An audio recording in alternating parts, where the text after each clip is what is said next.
Сәлематсыздар ма, оқушылар? Бүгін біз әдебиеттік оқу сабағын бастаймыз. 3-ші сынып 76-шы сабақ. Бөлімнің атауы атақты тұлғалар. Сабағымыздың тақырыбы мерген қыз. Сабақтың мақсаты өлеңнің тақырыбын анықтай алады, негізгі ойды табады, нақыл сөздерді түсініп қолданады. Әлия Молдағұлова кім? Әлия Молдағұлова мерген қыз, ер жүрек, батыр, батыл. Керемет оқушылар, дұрыс таптыңыздар.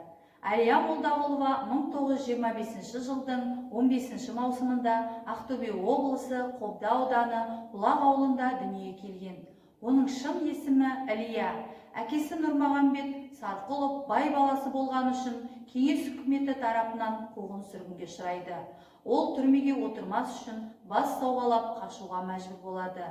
Анасы Маржан, қызы Әлия ұлы Бағдатпен жалғыз қалады. Қазақ даласында ашаршылық басталып, анасы Маржан қайтқаннан кейін Әлия 6 жасында Бағдатпен жетім қалады. Қазір Әлия Молдағұлова туралы бейнероликті тамашалаймыз.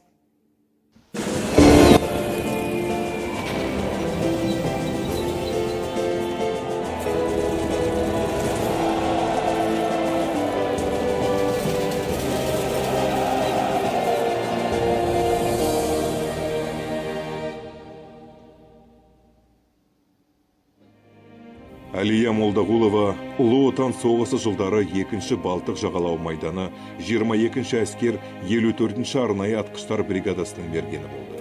1942 жылы 20 наурызда КСРО Қорғаныс халық комиссариятының бұйрығымен жалпыға бірдей әскери оқыту бас басқармасы тұсында мерген нұсқаушылар мектебі ашылды. Әлия Молдағұлова мергендер мектебінің алғашқы тобында оқыды. 1944 жылдың қаңтарында Ленинград-Новгород операциясы барысында атқыштар бригадасы Псков облысындағы Новосокольники қаласы бағытындағы майданға жылжыды. Олар жау қорғанысын бұзып өтіп, қаланың солтүстік жағына шықты. Шайқастың шешуші сәтінде неміс әскері қарсы оқ жаудырды. Мерген қыз Әлия Молдағұлова жауынгерлермен бірге жаудың қарсы шабуылына тойтарыс берді.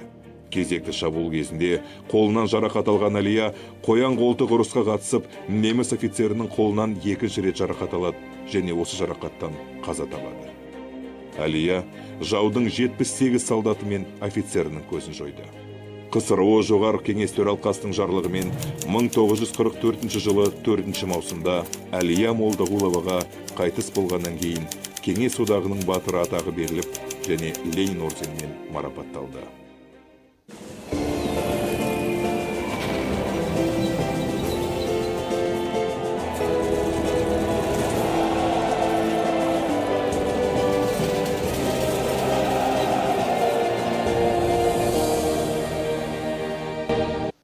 Оқулығымыздың 74-75 беттерін ашып, Әлия атты өлеңімізбен танысайық.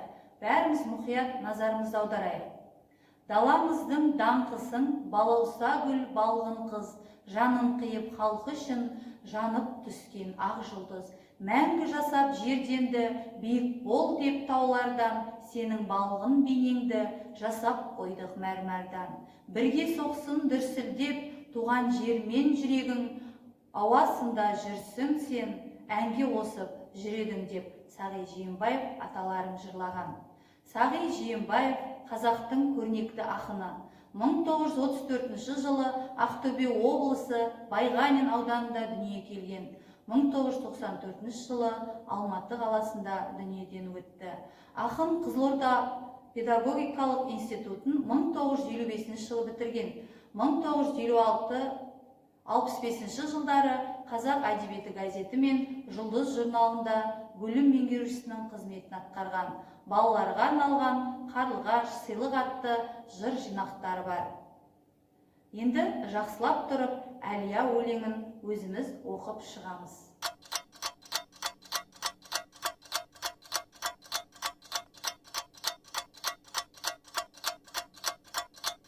Осы өлеңнің ішінде таныс емес сөз бар.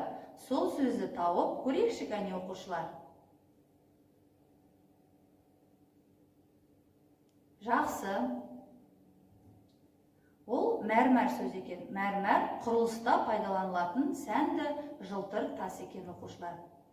Енді оқушылар тапсырмаларға назар аударайық. Оқулығымыздағы 4-ші тапсырманы қараймыз. Өлең шумақтары бойынша сұрақ қойып, жауап бер. Бірінші, әнімізге қосып жүрген батыр қызымыз кім? Екінші, кімнің бейнесін мәрмәр тастан жасап қойды?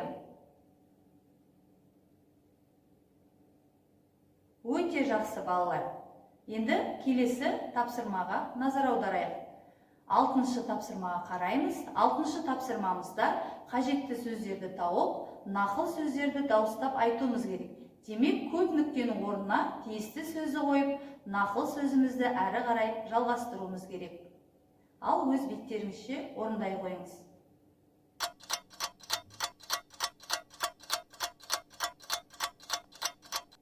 Жарайды оқушылар, енді жауаптарыңызды тексеріңіздер. Жауабыңды тексер. Дұрыс жауаптарын тыңдайық оқушылар. Бірінші, ер есімі ел есінде. Екінші, еліңді сүйсең, ерлік істейсің. Үшінші, батыл болмай, батыр болмайсың. Төртінші, өжет адам өлімді жеңеді. Бесінші, тәуекелге бел буған адамды қорқыныш билемейді.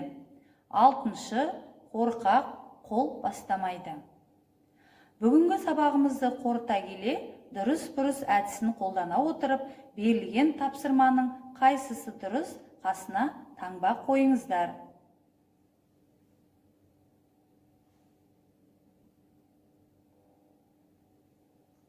Егер тапсырма Сағи Жиенбаевтың Әлия өлеңін жаттап келу. Сабағымыз аяқталды. Назарларыңызға рахмет.